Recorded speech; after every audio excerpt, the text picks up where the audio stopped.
어느 겨울밤 혹독한 눈보라 속 낡은 담요에 쌓여 목이 쉬도록 울던 한 아이가 버려져 있었다. 그리고 깊은 숲속에서 홀로 살아가던 한 노인, 모든 것을 잃었던 그가 그 아이를 주워 들었다.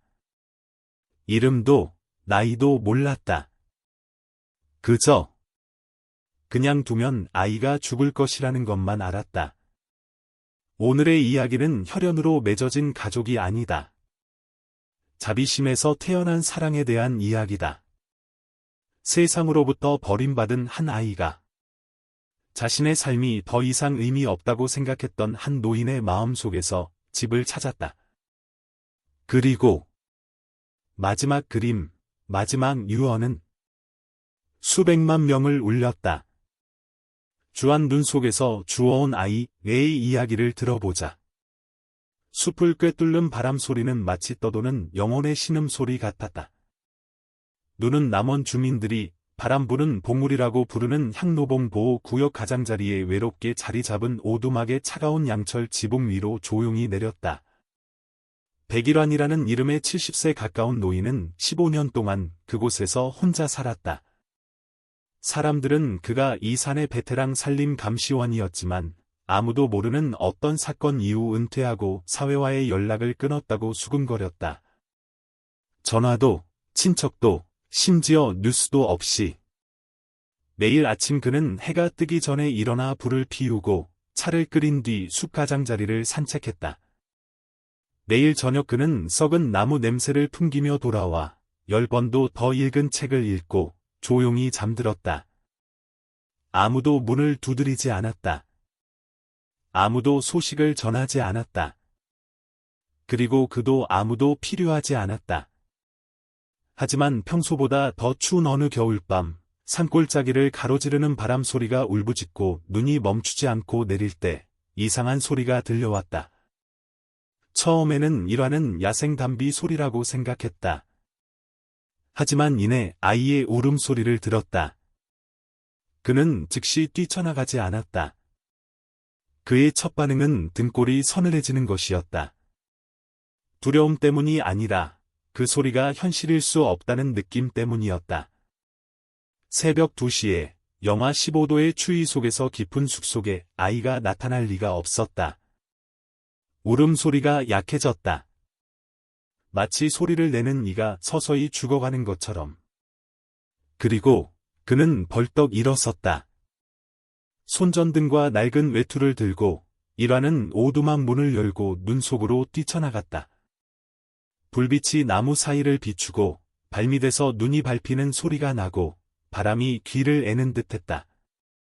울음소리는 희미하다가 다시 가까워졌다. 그리고 그는 그것을 보았다.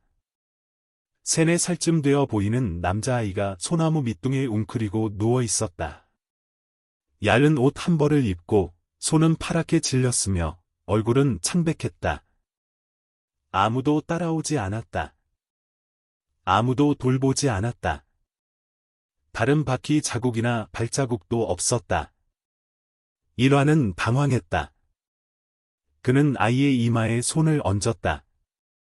고열해 몸은 얼음장 같았지만 식은땀이 흐르고 있었다.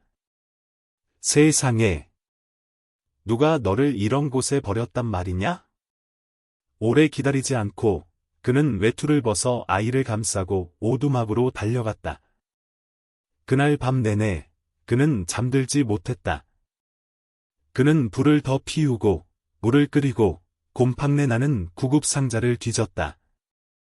아이는 여전히 깨어나지 않고 그저 신음만 냈다. 새벽녘이 되어서야 아이가 가볍게 떨기 시작했다. 생명이 아직 붙어 있다는 신호였다. 일화는 낯선 아이의 얼굴을 바라보았다. 아이의 손목에는 아주 작은 글씨가 수놓아진 천팔찌가 채워져 있었다. 주한. 이름일까? 일화는 마치 자신 안에 무언가를 깨우려는 듯이 그 이름을 몇 번이나 속삭였다. 주한. 눈 덮인 숲속에 버려진 작은 생명. 다음 날 아침, 그는 몇 년 만에 처음으로 산을 내려갔다. 그는 남원 마을의 작은 경찰서에 마치 감정의 폭탄을 안고 가듯 아이를 품에 안고 갔다. 젊은 경찰관은 그를 보고 눈이 동그래졌다.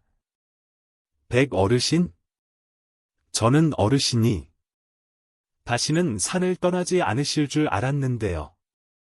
일화는 대답하지 않고 아이를 의자에 앉히고 지난밤의 일을 간결하게 이야기했다. 경찰관은 기록하고 보건소에 전화하고 센터에 보고했다. 아마 유기된 것 같습니다. 경찰관이 긴장된 얼굴로 말했다. 하지만 왜 이런 곳을 선택했을까요? 너무 험하고 거의 아무도 지나가지 않는데. 일화는 담배에 불을 붙였다. 몇 년 동안 끊었던 담배였다. 바로 그렇기 때문에 선택했겠지. 주한이는 근처 보건소로 옮겨졌다. 의사는 생명에는 지장이 없지만 심리적으로 매우 불안정할 것이라며 시간과 안정된 환경이 필요하다고 말했다.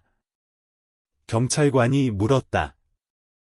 어르신께서 며칠 동안 아이를 잠시 돌봐주실 수 있을까요? 저희 파출소에는 아직 아이를 받을 곳이 없습니다. 일화는 바로 대답하지 않았다. 그는 병원에서부터 자신의 옷자락을 꼭 쥐고 잠든 아이를 바라보았다.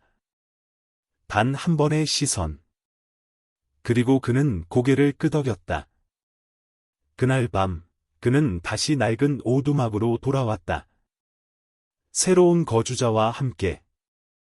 아이는 두꺼운 이불 속에서 잠들었고, 난로에는 붉은 불꽃이 타올랐으며, 몇 년 만에 처음으로 밤에 자신의 숨소리 외에 다른 숨소리를 들었다. 바람은 여전히 울부짖었다. 하지만 밤은 더 이상 예전처럼 고요하지 않았다. 새로운 세상이 열렸다. 조용히, 갑작스럽게. 아직 답이 없는 질문과 함께. 왜 아이는 거기에 있었을까? 그리고 누가 아이를 버렸을까? 아이와 함께 사는 것은 그가 전에 병을 치료해주던 야생동물과 함께 사는 것과는 달랐다. 아이는 조용하지도 순종하지도 않았고 바로 적응하지도 않았다. 주한이는 처음 이틀 동안 거의 말을 하지 않았다. 아이의 눈은 일환 할아버지를 한 걸음 한 걸음 따라다녔지만 그가 가까이 다가가면 놀라서 움츠러들었다. 식사 시간에는 찬밥 한 덩이를 집어들고는 고개를 돌렸다. 두려워할 필요 없다. 그가 나무 숟가락을 내려놓으며 부드럽게 말했다. 나는 너를 때리지 않아. 아이는 대답하지 않고 낡은 담요를 꽉 쥐었다. 눈빛은 마치 너무 끔찍한 것을 목격한 듯했다. 그 눈빛은 일환에게 아주 먼 어느 날 오후, 바로 자신의 눈빛이 그렇게 텅 비어 있었던 때를 떠올리게 했다. 셋째 날 오후, 일환이 집 뒤에서 장작을 패고 있을 때 작은 소리가 들렸다. 돌아보니 주한이가 문가에 서 있었다. 손에는 자기 몸보다 긴 나뭇가지를 꽉 쥐고 있었다. 뭐 하니? 그가 물었다. 대답은 없었지만 아이는 조용히 나뭇가지를 그에게 내밀었다. 마른 입술이 무언가를 말하려는 듯 움직였다. 그는 나뭇가지를 받아들고 고개를 끄덕였다. 좋은 장작이구나. 두껍지만 썩지는 않았어. 잘 골랐구나.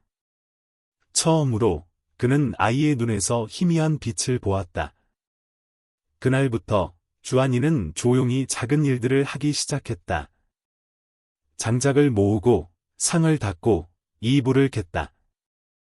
한마디의 요구도 꾸짖음도 없었지만 일을 마칠 때마다 항상 그를 힐끗 쳐다보았다.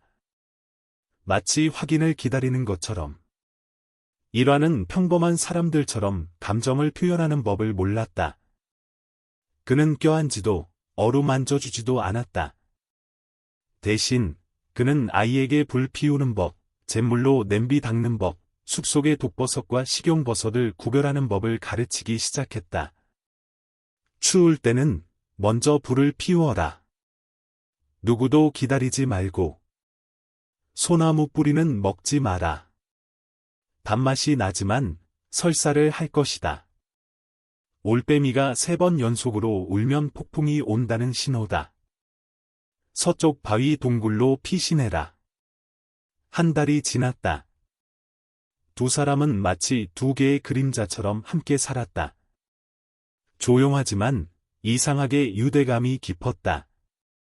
어느 날 아침, 그가 냄비 바닥을 긁고 있을 때 주한이가 다가와 구겨지고 더러운 무언가를 내밀었다. 이게 뭐냐? 아이가 손바닥을 폈다. 잉크가 번진 4번 접힌 종이 조각이었다. 그 위에는 삐뚤빼뚤한 글씨가 쓰여 있었다. 아무도 알아서는 안 돼. 누가 물으면 산길에서 주웠다고 해. 이거 누가 썼니? 일환이 심장이 빠르게 뛰며 물었다. 주한이는 입술을 깨물고 아무 말도 하지 않았다. 그는 종이를 주머니에 넣고 더 이상 묻지 않았다. 그날 밤, 그는 지붕에 올라가 유품처럼 간직해온 낡은 라디오를 켰다. 지역 방송 주파수를 찾아 그는 뉴스를 들었다. 한 줄의 뉴스가 그를 멈칫하게 했다. 전라북도 경찰은 향로봉 인근 아동 유기 사건을 계속 수사 중입니다. 아이의 신원은 아직 확인되지 않았습니다.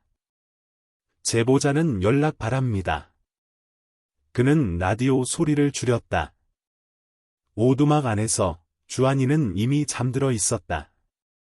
일환은 밖으로 나가 별이 가득한 하늘 앞에 섰다. 한 손에는 목걸이에 매달린 작은 돌멩이를 꽉 쥐고 있었다. 15년 전 바로 이 산에서 사고로 잃은 아들의 유일한 유품이었다. 그의 눈은 갈등으로 가득했다. 이것은 우연일까? 아니면 운명이 보낸 형벌일까? 또 다른 밤, 주한이가 열이 났다. 아이는 떨며 꿈속에서 희미하게 불렀다. 엄마! 엄마! 저를 버리지 마세요. 일환은 밤새도록 곁에 앉아 있었다. 가끔 찬 수건을 갈아주고 그의 손을 자신의 손에 쥐었다. 거칠고 흉터투성이인 수년 동안 아무도 껴안아 본 적 없는 손. 그는 아무 말도 하지 않았다.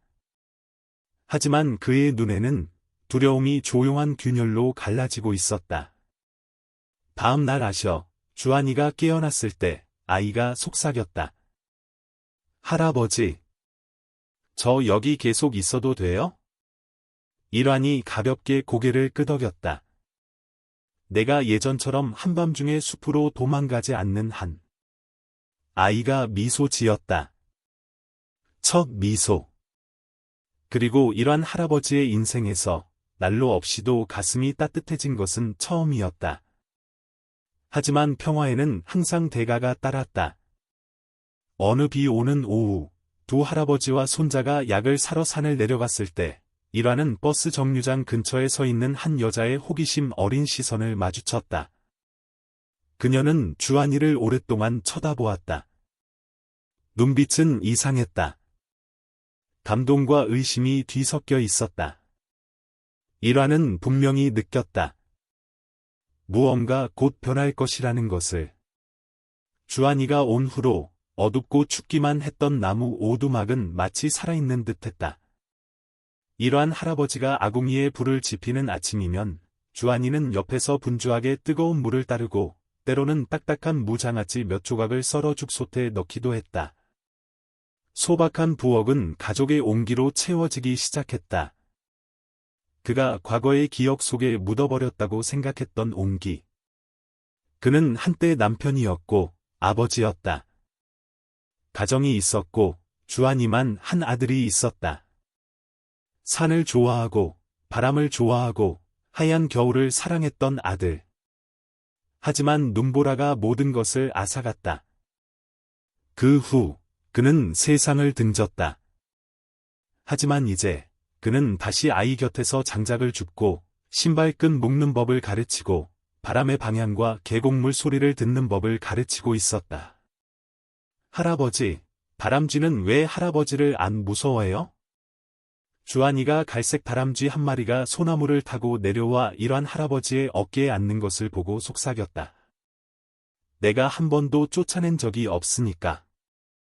그는 짧게 대답하고 주한이를 돌아보았다. 너처럼. 처음엔 너도 나를 무서워했지. 주한이가 맑은 한낮의 햇살처럼 까르르 웃었다. 남원 마을에서는 소문이 퍼지기 시작했다. 아침 시장에 채소 파는 안악들이 수근거렸다. 백일환 할아버지가 애를 주워다 키운대. 세상에. 향노봉에서 버려졌던 그 애야? 응, 경찰도 아직 수사 중이래. 근데 애가 주한이라는 이름 말고는 아무것도 기억 못한대. 그 수군거림은 결국 한 여자의 귀에까지 들어갔다. 버스 정류장 근처 작은 식당의 주인, 이미숙 씨였다. 지역 신문에서 주한이의 사진을 본 그녀는 한참 동안 그 자리에 굳어 있었다. 그 아이는 그녀가 언니가 낳자마자 포기해야 했다고 들었던 조카와 너무 닮았다. 그날 밤, 그녀는 거의 20년 동안 멀어졌던 언니에게 전화를 걸었다. 언니, 언니가 낳자마자 보내야 했던 그 아이, 아직 기억해? 전화기 저편에서는 세월을 넘어온 깊은 한숨 소리가 들려왔다. 미수가, 왜 지금 그 얘기를 꺼내니? 언니가 남원에 와야 할 것 같아. 주한이라는 아이가 있어. 그 사이, 산 위에서 일하는 조용하고 서툴게 다시 아버지가 되는 법을 배우고 있었다. 그는 주한이의 성장 과정을 기록했다. 아이가 처음 크게 웃었던 날, 처음 그를 할아버지라고 불렀던 날, 처음 수치로 나무 벽에 사슴을 그렸던 날. 하지만 밤이 깊어지고 바람이 벽 틈으로 다시 울부짖을 때 그는 낡은 종이 조각을 조용히 다시 읽었다. 주한이가 어느 날 그에게 건넸던 삐뚤빼뚤한 글씨가 쓰인 그 종이. 아무도 알아서는 안 돼. 누가 물으면 산길에서 주웠다고 해. 누가 썼을까? 그리고 왜? 3살짜리 아이는 스스로 글을 쓸 수 없다. 그렇다면 누가 아이를 눈 덮인 숲속에 두었을까? 부모? 아니면 낯선 사람? 가설 하나하나가 그의 심장에 날카로운 칼날처럼 박혔다. 만약 누군가 주한이를 되찾으러 온다면 그는 그 아이를 떠나보내야만 했다. 그리고 그것을 그는 다시 한번 견딜 수 있을지 확신할 수 없었다. 어느 안개 낀 봄날 오후, 산허리에 매화가 피었을 때 일환과 주한이는 시장에 내려갔다. 아이가 구조된 후 처음으로 함께 숲 밖으로 나선 것이었다. 사람들은 호기심과 안타까움이 뒤섞인 눈으로 그들을 쳐다보았다. 숲속에 사는 괴팍한 노인과 정체불명의 아이. 군중 속에서 한 사람이 조용히 지켜보고 있었다. 이미숙 씨였다. 그녀는 즉시 아이를 알아보고 떨리는 손으로 전화번호를 눌렀다. 언니. 와야 해, 지금 당장. 그날 밤, 주한이가 피곤한 하루 끝에 깊이 잠들었을 때, 일환은 혼자 난로 옆에 앉아 있었다. 그는 주머니에서 낡은 깡통 상자를 꺼냈다. 그 안에는 사진 한 장이 들어 있었다. 바로 이 숲가장자리에서 옛날 아들과 함께 찍은 사진이었다. 깊은 눈과 이름 모를 슬픔을 가진 주한이는 그의 내면에서 죽었다고 생각했던 모든 것을 되살려냈다. 그가 조용히 속삭였다. 이야! 만약 언젠가 내가 나를 떠나야 한다면 부디 이 길을 잊지 마라. 이 메마른 늙은이가 가장 추운 겨울에 내 손을 잡아주었다는 것을 잊지 마라. 밖에서는 이상하게도 3월 중순에 다시 눈이 내리고 있었다. 다음 날 아침, 일환이 막 불을 피우고 있을 때 오두막 문을 두드리는 소리가 났다. 이것은 아주 드문 일이었다. 길을 잃은 마을 사람이거나 정기 점검을 온 경찰이 아니면 아무도 이곳의 문을 두드리지 않았다. 그가 문을 열자 중년 여성이 서 있었다.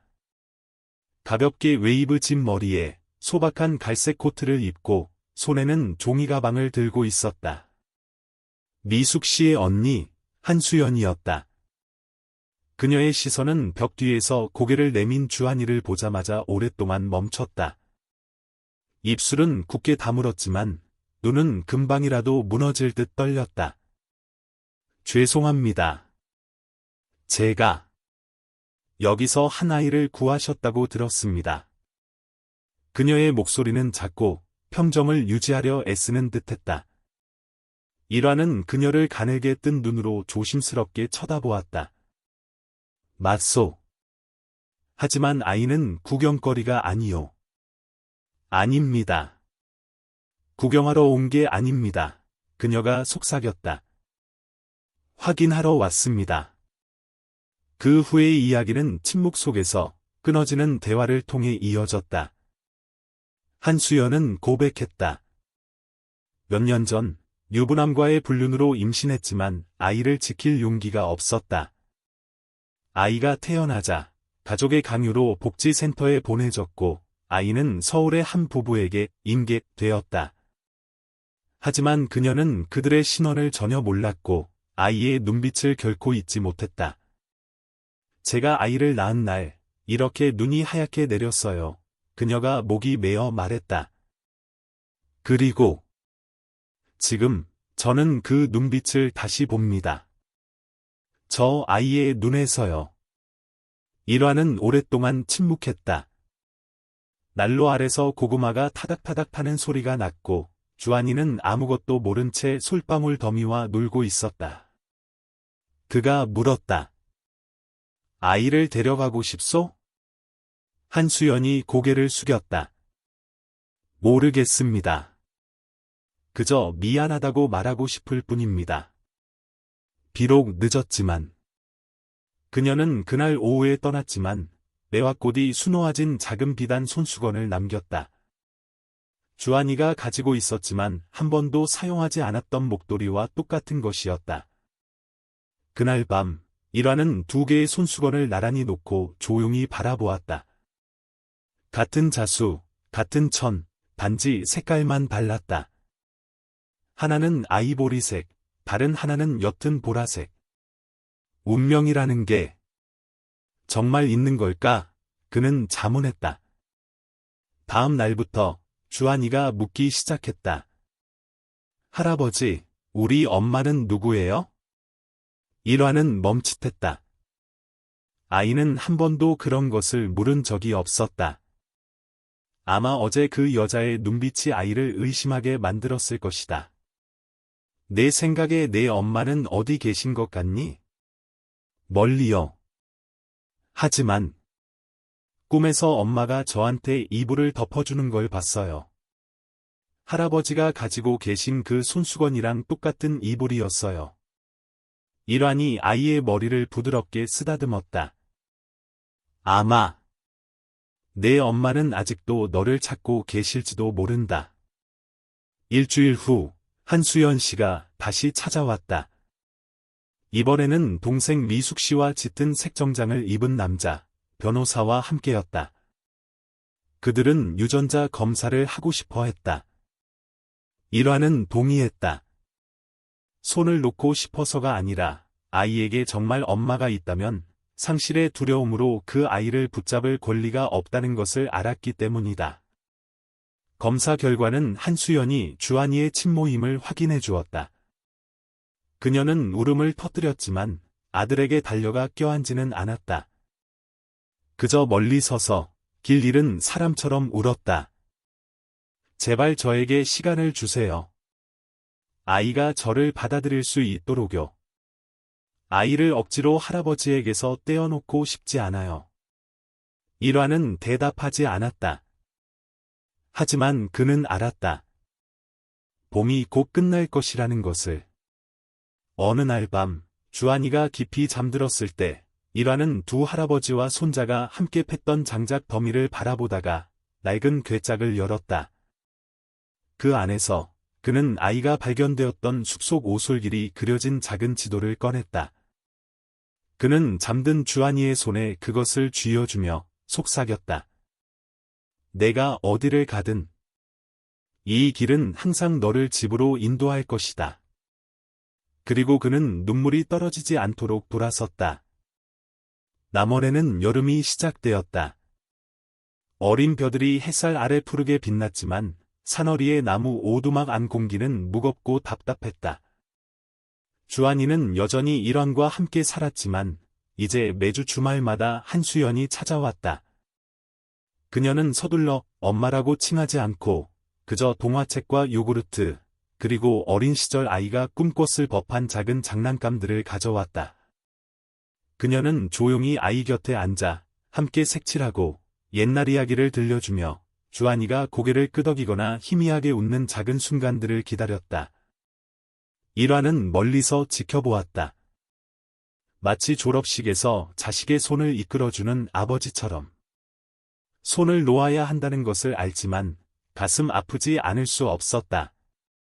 어느 날 수연 씨가 오지 않았을 때 고급 승용차 한 대가 산길을 올라왔다. 흙먼지가 바퀴에 흩날렸다. 일화는 멀리서 엔진 소리를 듣고 오두막 밖으로 나섰다. 검은 정장을 입은 한 남자가 차에서 내리는 것이 보였다. 그의 얼굴은 젊고 날카롭고 차가웠다. 박준혁. 한때 연인이었고 주한이의 합법적인 친부였다. 당신이 그 아이를 데리고 있는 사람이요? 준혁이 돌려 말하지 않고 물었다. 당신은 누구요? 그 아이의 아버지요. 내 아들을 데리러 왔소. 일화는 바로 대답하지 않았다. 그는 준혁을 마치 피부 속을 꿰뚫어 진실을 찾으려는 듯이 쳐다보았다.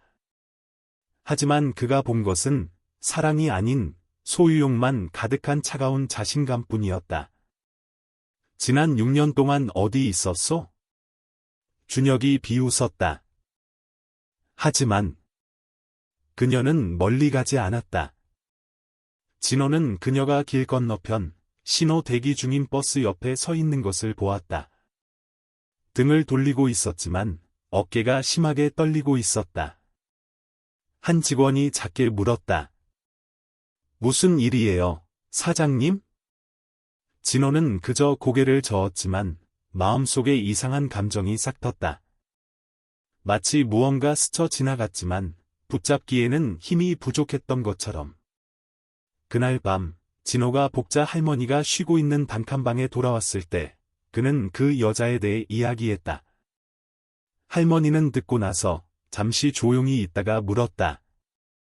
그 여자가 이름을 말했니? 아니요. 하지만 무언가를 잃어버린 사람 같은 눈빛이었어요. 복자 할머니는 더 말하지 않았지만 눈에 주름보다 깊은 의심의 빛이 스쳤다. 다음 날 가게는 발신인 불명의 손편지 한 통을 받았다. 안에는 빛바랜 보라색 잉크로 쓴 짧은 글이 있었다. 없던 아이들은 빼앗기지 않았다면 아마 지금쯤 호떡가게 뒤에 서 있었을 겁니다. 부디 그 아이를 잘 돌봐주세요. 제가 살아있을 때 할 수 없었던 일이니까요. 편지에는 날짜도 주소도 없었다. 진호는 읽고 나서 손이 가볍게 떨렸다. 그는 복자 할머니에게 보여주었다.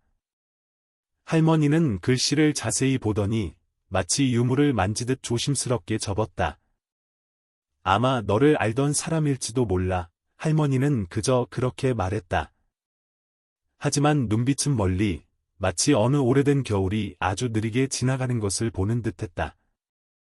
동시에 진호의 여정에 대한 기사가 중앙일보 특별 칼럼에 실렸다. 고아에서 소셜미디어 열풍의 호떡가게 사장까지.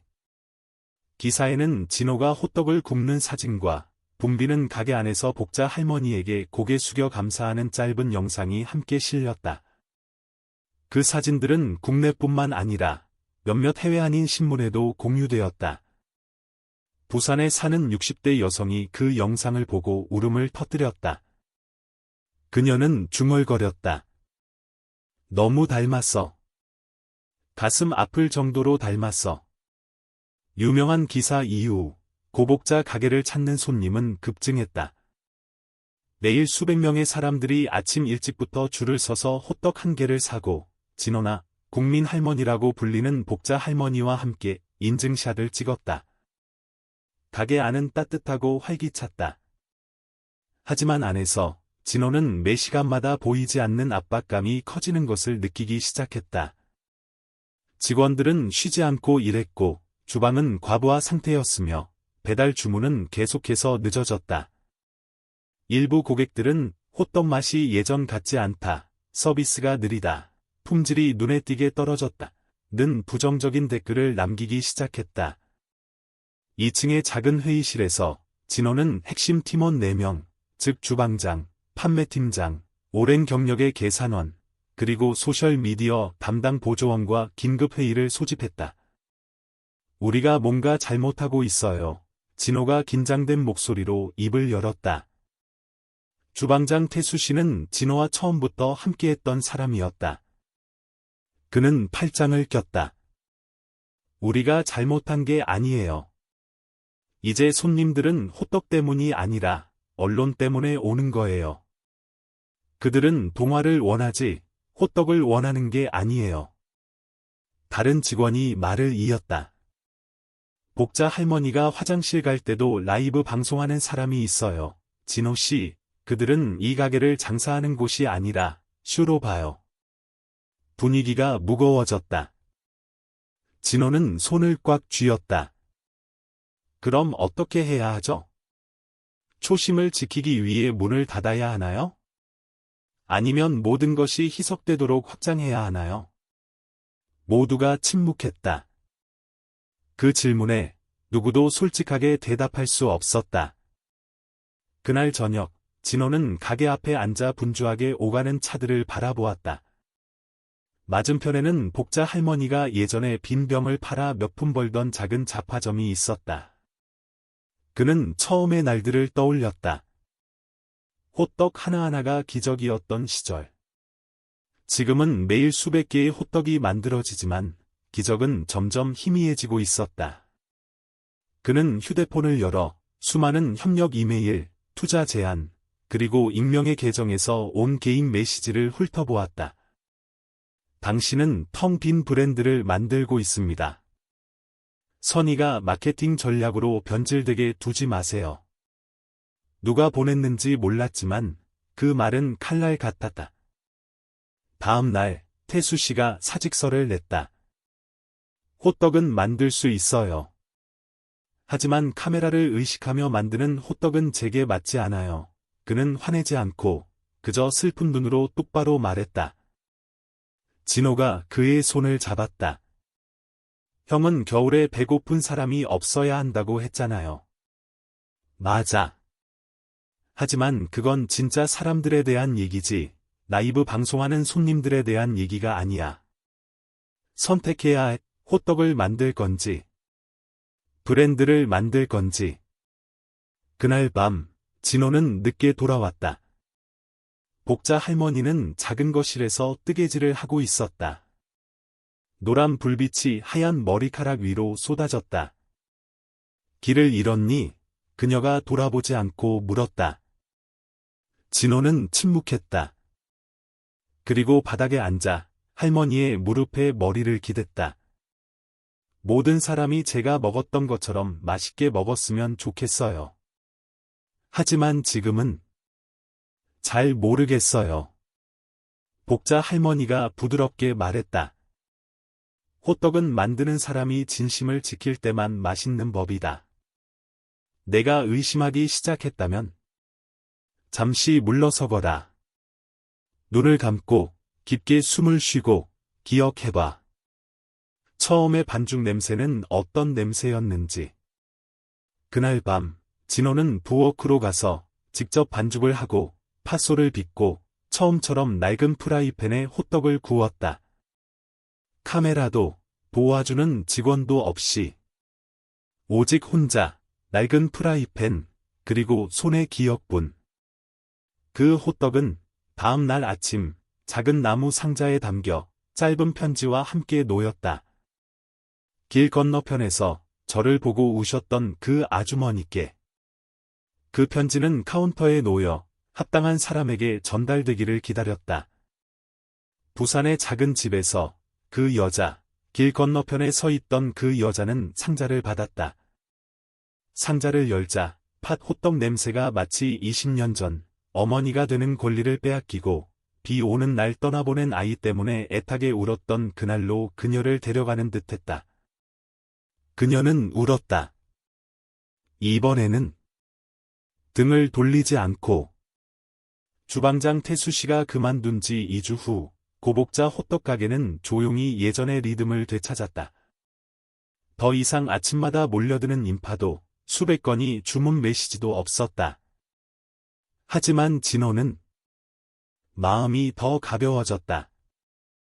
그는 주방에서 더 많은 시간을 보내며 직접 호떡을 다시 만들기 시작했다. 홍보도 라이브 스트리밍도 없이 매일 200개의 호떡만 만들어졌다. 다 팔리면 문을 닫았다. 복자 할머니는 만족했고 직원들은 더 이상 지치지 않았다. 어느 봄날 오후 부드러운 햇살이 지붕 위로 쏟아질 때 진호가 카운터를 닫고 있을 때 문이 열리고 한 중년 남자가 들어왔다. 정중한 회색 정장, 클래식한 시계, 느리지만 단호한 걸음걸이. 안녕하세요. 저는 세연푸드 시스템의 CEO 임민준입니다. 그가 부드럽게 고개를 숙였다. 진호는 살짝 눈살을 찌푸렸다. 그는 작년에 가장 빠르게 성장한 한국 전통 음식 체인에 대한 기사에서 이 이름을 들어본 적이 있었다. 하지만 그가 왜 여기에? 안녕하세요. 저는 진호입니다. 하지만 저희는 프랜차이즈나 투자를 받지 않습니다. 민준이 웃음을 터뜨렸다. 저는 호떡을 사러 온 것도 평범한 투자를 하러 온 것도 아닙니다.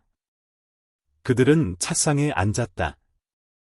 창문을 통해 들어온 빛이 민준의 옷자락에 비쳐 반짝였다. 그는 USB와 얇은 서류 뭉치를 꺼냈다. 10년 전, 저는 실직하고 전주를 떠돌았습니다. 어느 겨울 저녁, 한 할머니께서 저에게 호떡 하나를 주시며 이렇게 말씀하셨죠. 자신을 믿는다면 이 호떡이 너를 다시 일어서게 해줄 것이다. 저는 정말로 다시 일어섰습니다. 그리고 그 호떡은 당신의 호떡과 똑같았습니다. 진호는 굳어버렸다. 그 말은 오직 복자 할머니만 사용하던 말이었다. 아시나요? 민준이 말을 이었다.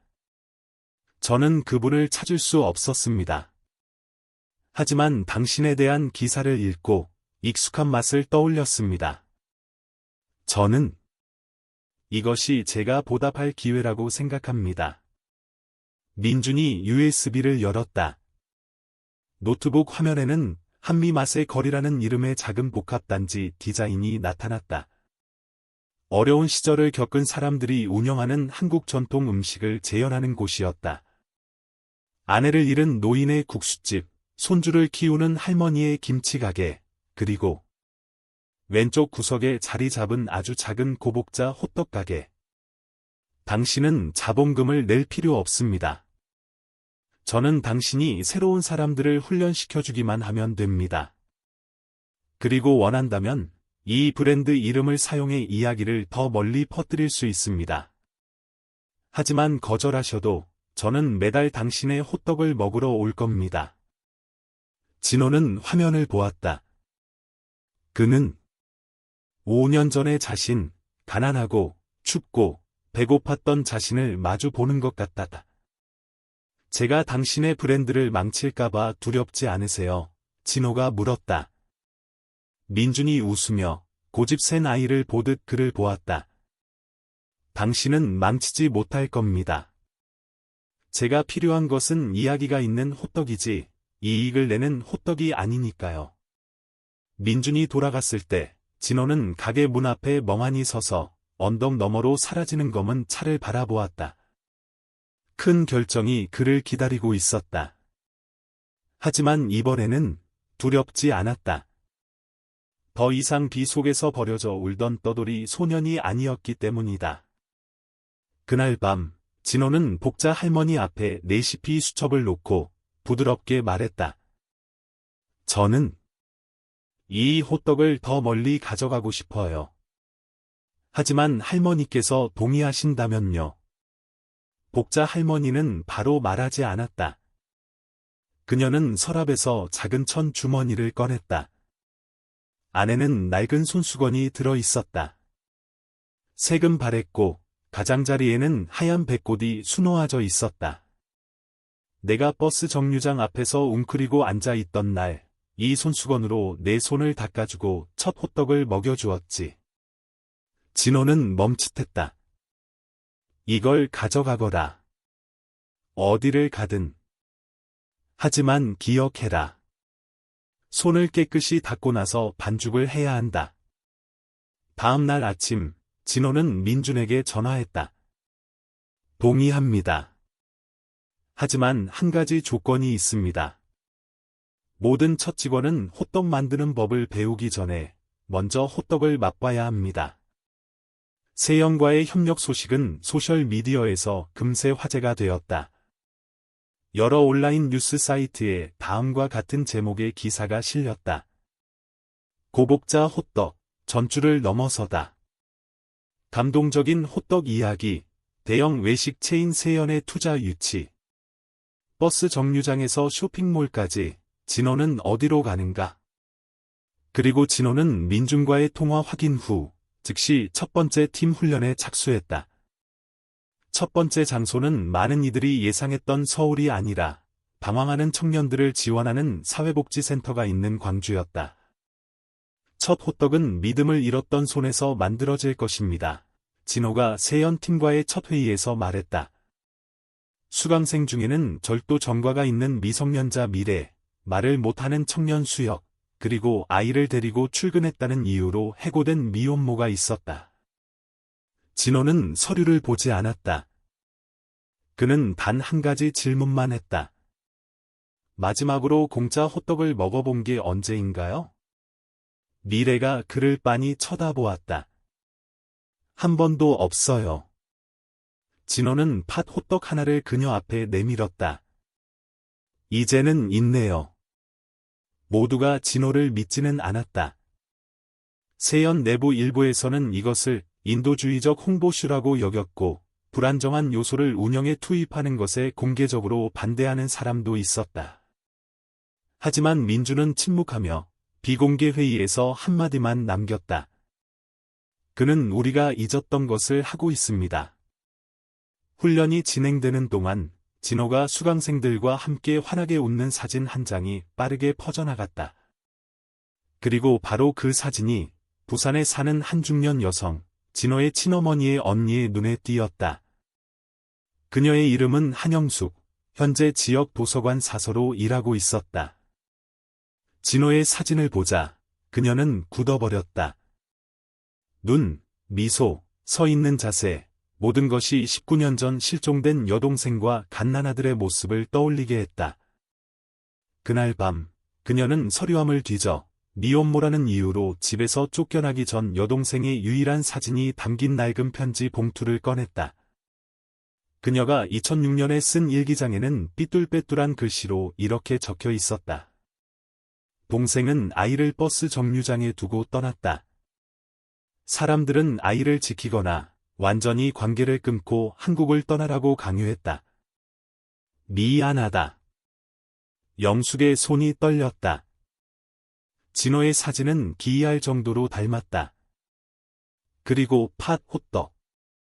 우연일 리 없었다.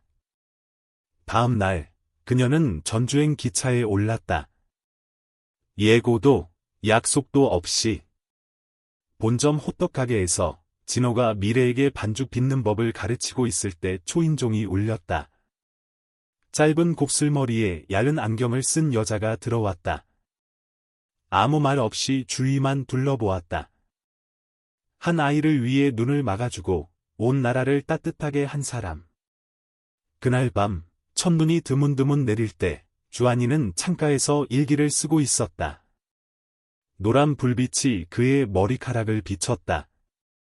일환이 차를 따르고 지팡이를 짚고 걸었다. 느렸지만 안정적이었다. 이제 나를 그릴 필요 없다. 그가 농담했다.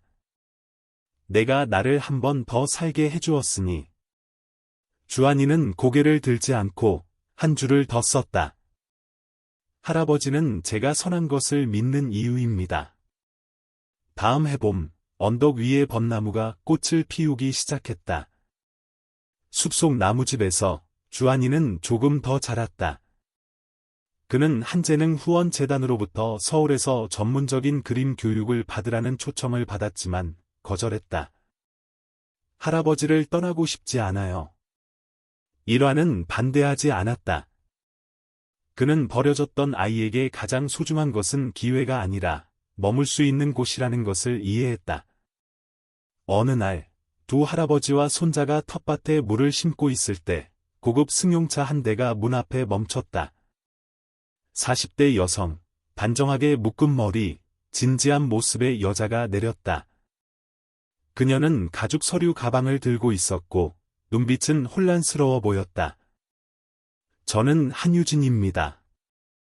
하늘재단이라는 고아 후원재단의 대표입니다.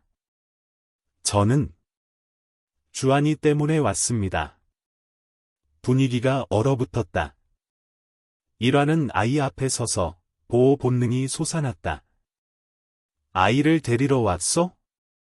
유진이 고개를 저었다. 아닙니다. 저는 제가 아이의 친모를 안다고 믿기 때문에 왔습니다. 사진, 얼굴 특징, 그리고 일환이 주한이와 함께 찾았던 이불 속에 숨겨진 편지 등 여러 차례의 대조 끝에 유진은 한 가지 가설을 제시했다. 아이는 6년 전 사고로 실종된 부산에서 살던 자유화가 윤나경의 잃어버린 아들이라는 것이었다. 나경은 사망한 것으로 추정되지만 시신은 없었다. 사고 후 서울의 재벌가인 남편 가족이 혼외자로 태어난 아이를 찾았지만 결과는 없었다. 아주 높은 확률로 아이는 유넨코 그룹의 후계자일 수 있습니다. 유진이 조용히 말했다. 일환과 주한이는 할 말을 잃었다. 그날 밤, 일환은 혼자 집 현관에 앉아 있었다. 차가운 바람이 옷 틈으로 스며들었다. 그는 낡은 담요에 아이를 안았던 첫날 밤을, 아이가 처음 웃었던 순간을, 혹독한 겨울에 그의 손을 잡았던 작은 손을 떠올렸다. 만약 주한이에게 정말 가족이 돌아갈 곳이 있다면 그가 막아야 할까? 다음 날 아침, 유진은 손수건과 베개에 남은 머리카락 샘플로 진행한 예비 유전자 검사 결과를 가져왔다. 결과는 윤 씨 가족과 혈연 관계일 가능성 90.7%였다. 소문이 퍼졌다. 언론이 몰려들기 시작했다. 다시 한번 작은 집은 카메라 렌즈와 속삭임으로 둘러싸였다. 하지만 이전과는 달리 이번에는 사람들이 일환을 숨기는 자가 아니라 세상의 보물을 잠시 맡아준 사람으로 보았다. 윤 씨 가족 측 대변인이 연락해 주한이를 건강검진 및 필요한 법적 준비를 위해 서울로 데려오라고 제안했다. 일환은 막지 않았지만 재촉하지도 않았다. 그는 주한이를 난로 옆에 앉히고 숫자 2잔을 따랐다. 너는 이제 컸다. 선택할 권리가 있다. 하지만 제가 가면 할아버지는 또 혼자가 되실 거예요. 일환은 아이의 어깨에 손을 얹고 먼 곳을 바라보았다. 아니다. 나는 한때 아무도 필요로 하지 않는 사람이었다. 하지만 너 덕분에 내가 누군가에게 중요했다는 것을 알았다. 그것으로 충분하다. 주한이는 눈물을 흘렸다. 하지만 이내 조용히 말했다. 며칠만 시간을 주세요. 마지막 그림을 하나 그리고 싶어요. 사흘 후, 그는 큰 유화 한 점을 완성했다. 나무 의자에 앉은 노인, 뒤에는 안개 낀 숲, 앞에는 작은 학생 가방, 그리고 빛 속으로 서서히 걸어 들어가는 한 소년. 그는 아래에 서명했다. 주한 눈 속에서 주워온 아이. 서울은 수정 같은 꿈처럼 밝았다. 자동차 헤드라이트 불빛이 유리 건물에 반사되어 차갑고 반짝이는 빛의 조각들을 만들어냈다. 주한이는 차에 앉아 눈을 크게 뜨고 천 가방끈을 꽉 쥐고 있었다. 옆에는 깊은 눈과 따뜻한 목소리를 가진 조용한 여자, 한유진이 앉아 있었다. 원하지 않으면 아무 말도 할 필요 없어. 그녀가 속삭였다. 그냥 지켜봐. 여기가 그들이 내 것이라고 말하는 세상이야. 윤씨 집의 문은 다른 세상으로 통하는 문처럼 열렸다. 안에는 일본식 정원, 잉어 연못, 그리고 너무나 조용한 공기로 둘러싸인 3층짜리 저택이 있었다. 한 남자가 마중 나왔다. 주한이의 친삼촌이자 현재 그룹의 실질적인 경영자인 윤상우였다. 그의 눈은 날카로웠고 유진과는 악수했지만 주한이는 만지지 않았다. 아이가 엄마를 별로 닮지 않았군. 저녁 식사는 마치 오디션 같았다. 주한이는 감정에 대해 아무 질문도 받지 못했다. 대신 어른들은 계속해서 혈통의 유산, 가문의 명예 유지, 다음 달부터 국제학교 입학에 대해 이야기했다. 아이는 아무 말 없이 김치만 계속 집었다. 이러한 할아버지를 떠올리게 하는 유일한 것이었다. 그날 밤, 유진은 몰래 주한이의 방에 찾아와 젊었을 때 친모의 사진을 건넸다. 긴 머리의 그녀가 부산의 한등대 옆에 서 있었다. 내 엄마는 저기서 그림을 그리곤 했어. 아이가 생기면 봄바람 부는 날 다시 그곳에 데려오겠다고 했었지. 주한이는 조용히 앉아 있었다. 창문 틈으로 들어오는 바람이 얼굴을 가볍게 스쳤다. 소독약 냄새와 광택나는 나무 바닥 냄새, 낯선 냄새가 났다. 다음 날, 가족회의가 열렸다. 상우는 윤그룹의 합법적인 후견인 자격을 얻고 주한이를 호적에 올리고 일왕과의 연락을 완전히 끊고 싶어 했다. 언론이 계속해서 옛날 일을 파헤치게 둘 수는 없어, 그가 말했다. 산골 아이는 우리 지위에 어울리지 않아. 유진이 반대했다. 주한이의 할머니, 마르고 말이 없는 여자는 오랫동안 침묵하다가 갑자기 물었다. 아이가 엄마가 왜 사라졌는지 아니? 아무도 대답하지 않았다. 하지만 주한이는 이미 이해했다. 바로 이 가족이 나경을 아이를 버리도록 강요하고 흔적을 지우고 돈과 권력으로 덮어버렸다는 것을. 그날 밤, 주한이는 방을 나와 버려진 엄마의 화실로 곧장 갔다. 그곳에서 그는 수십 점의 미완성 그림과 액자 뒤에 숨겨진 편지 한 통을 발견했다. 만약 내가 이곳보다 더 안전한 곳을 찾았다면 거기서 자라거라. 엄마를 용서해다오. 엄마는 너를 위해 그렇게 해주지 못했으니. 주한이의 눈물이 소리 없이 흘렀다. 다음 날 아침, 그는 선언했다. 저는 여기 남지 않겠습니다. 이러한 할아버지께 돌아갈 겁니다. 제가 누구인지 알 필요도 없이 저를 친자식처럼 사랑해주신 유일한 분께요. 모두가 침묵했다. 상우가 으르렁거렸다. 너는 이 가문의 핏줄이다. 선택할 권리가 없어. 하지만 그때 아무 관심도 없는 줄 알았던 할머니가 일어나 말했다. 아이에게는 권리가 있다. 내 엄마는 그 권리를 빼앗겼지. 우리는 반복해서는 안 돼. 일주일 후, 주한이는 산 위의 나무집으로 돌아왔다. 일화는 현관 가운데 서 있었다. 손에는 대나무 빗자루를, 등은 굽었고, 머리카락은 예전보다 더 하얘졌다. 돌아왔구나. 놀라지 않으셨어요? 아니. 나는 믿었으니까. 사람이 한번 돌아올 길을 찾으면 항상 다시 찾을 수 있다는 것을. 그날 밤, 봄바람이 불었다. 주한이는 난로 옆에 엄마의 사진을 놓고 향을 피웠다. 젖은 눈에 빛이 번졌다. 전부 다시 그릴 거예요. 이 길도, 옛날에 쓰레기를 줍던 그 남자도, 등대 위에서 저를 꿈꿨던 그 여자도. 전부 다요. 일환이 그의 손을 잡았다. 그리고 나는 여기 앉아 있을 것이다. 내가 그리는 것을 보기 위해. 그의 여름은 늦게 찾아왔다. 6월 초의 비는 마치 끝나지 않은 봄을 붙잡으려는 듯했다. 일환은 기침이 잦아졌지만 주한이 앞에서는 여전히 건강한 척했다. 나무집은 예년보다 더 습했고 부엌 연기가 다 빠져나가지 않아 공기는 늘 흐릿하고 송진 타는 냄새로 가득했다. 주한이는 그가 마르고 눈이 더 깊어진 것을 알아차렸다. 하지만 물으면 일환은 그저 웃으며 손을 저었다. 사람이 나이가 들면 나무처럼 바람만 불어도 잎이 떨어지는 법이다. 당연한 일이야. 하지만 주한이에게 그를 잃는다는 생각은 결코 당연하지 않았다. 월 중순 어느 날, 일환이 뒷마당을 정리하다가 쓰러졌다. 풀더미는 어지러웠고 갈퀴는 아직 세워지지도 않았다. 주한이는 이웃을 부르짖었다. 두 언덕 너머에 사는 나무꾼이었다.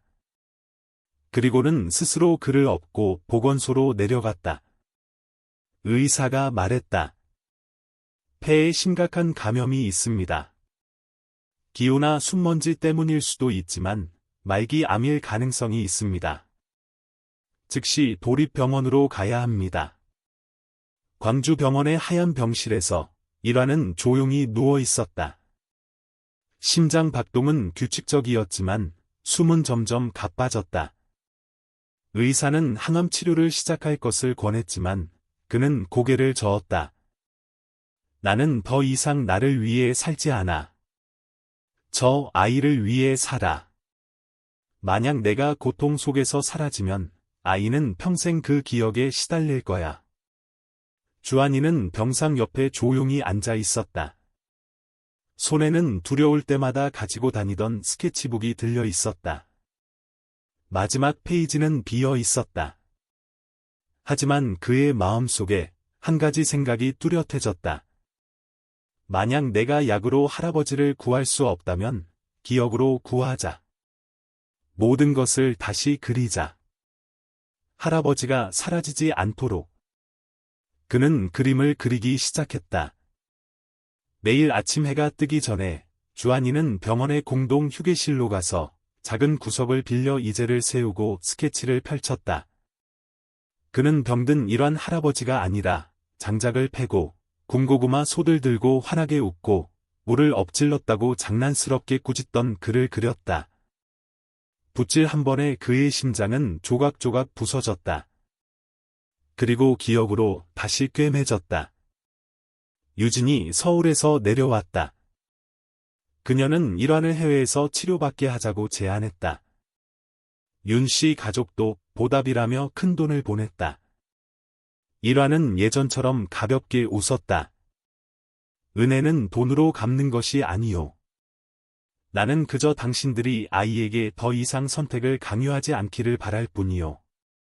임종을 앞둔 양아버지를 다시 그리는 화가 소년에 대한 소식은 널리 퍼졌다.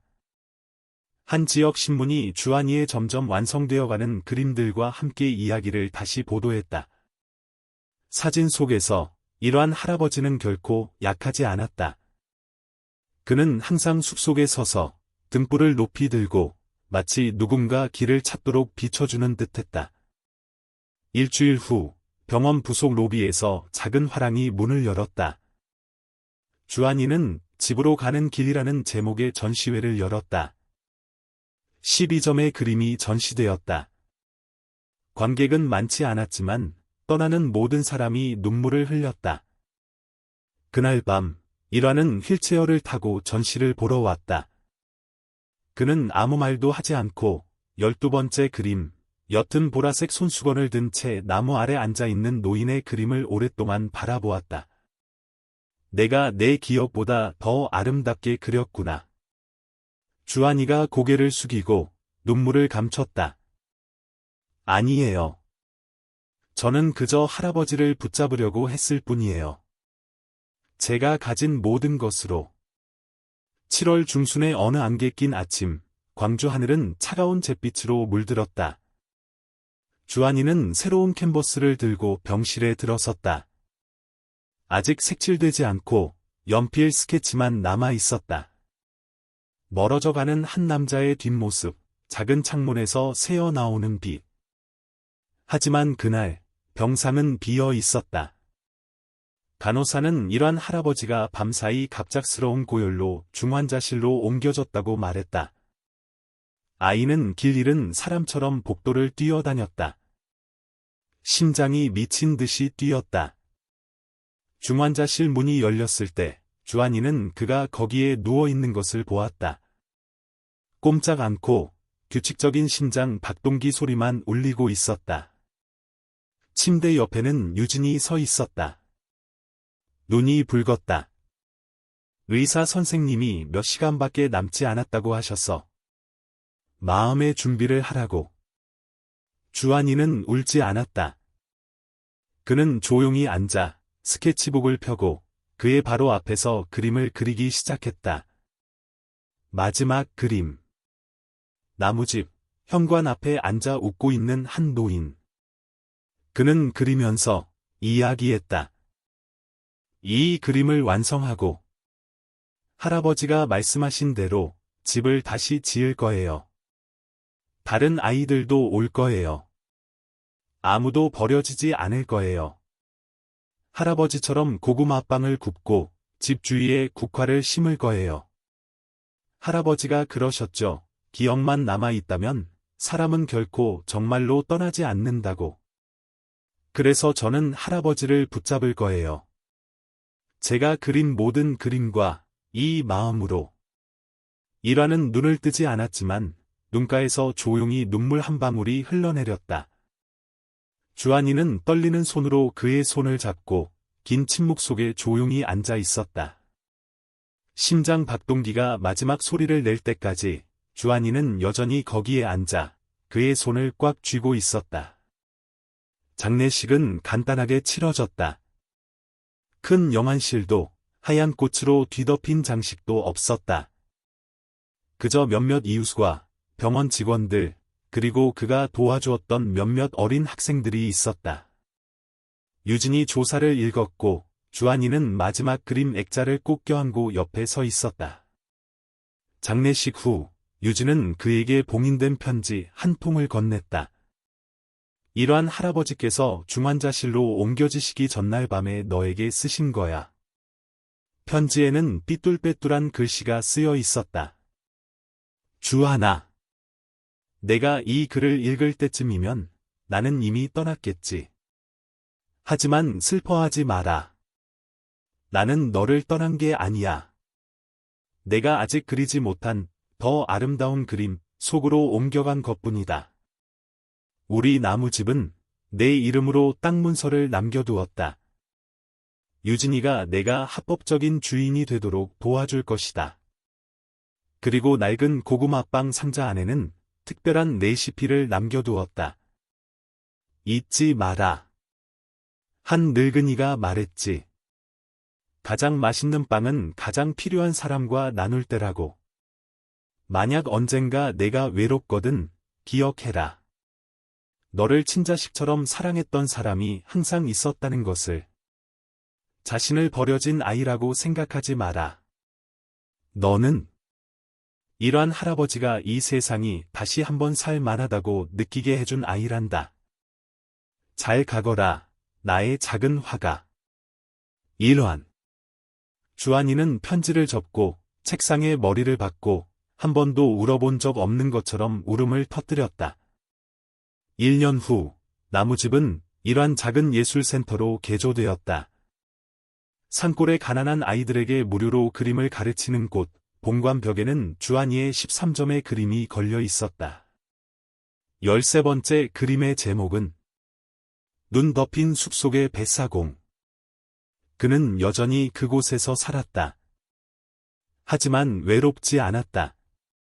상처받았던 아이들이 찾아와 그림을 배우고 빵을 굽고 기억으로 사랑하는 사람을 지키는 법을 배웠다.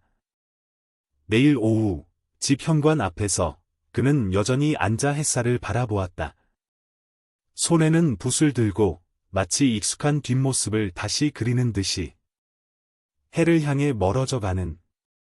때때로 사람들은 주한이가 하늘을 올려다보며 희미하게 미소 짓고 바람에 속삭이듯 작게 말하는 것을 보았다. 할아버지, 오늘 또 한 아이를 구했어요. 할아버지가 자랑스러워하실 것 같아요. 왜냐하면 그의 기억 속에서 이러한 할아버지는 결코 떠나지 않았기 때문이다. 친애하는 여러분, 만약 이 순간까지 듣고 계시다면 아마 여러분의 마음도 저처럼 울렸을 겁니다. 일하는 부자도 권력자도 아니었습니다. 그저 거친 손과 작은 나무집뿐이었습니다. 하지만 그는 세상이 빼앗아간 모든 사랑으로 한 생명을 구했습니다. 그리고 주한, 버려졌던 소녀는 단지 살아남은 것이 아니라 불처럼 굳었다고 생각했던 늙은 마음을 되살렸습니다. 그리고 만약 여러분이 어디에도 속하지 않는다고 느끼거나 상처받거나 길을 잃었다면 기억하세요. 이 세상에는 혈연이 아니더라도 평생을 바쳐 당신을 사랑할 준비가 된 사람이 항상 있다는 것을. 이 이야기가 당신의 마음에 와 닿았다면 댓글을 남겨주세요. 좋아요를 누르고 채널을 구독하고 알림을 켜서 모든 눈물 한 방울이 사랑의 씨앗으로 싹트는 다음 이야기에서 다시 만나요.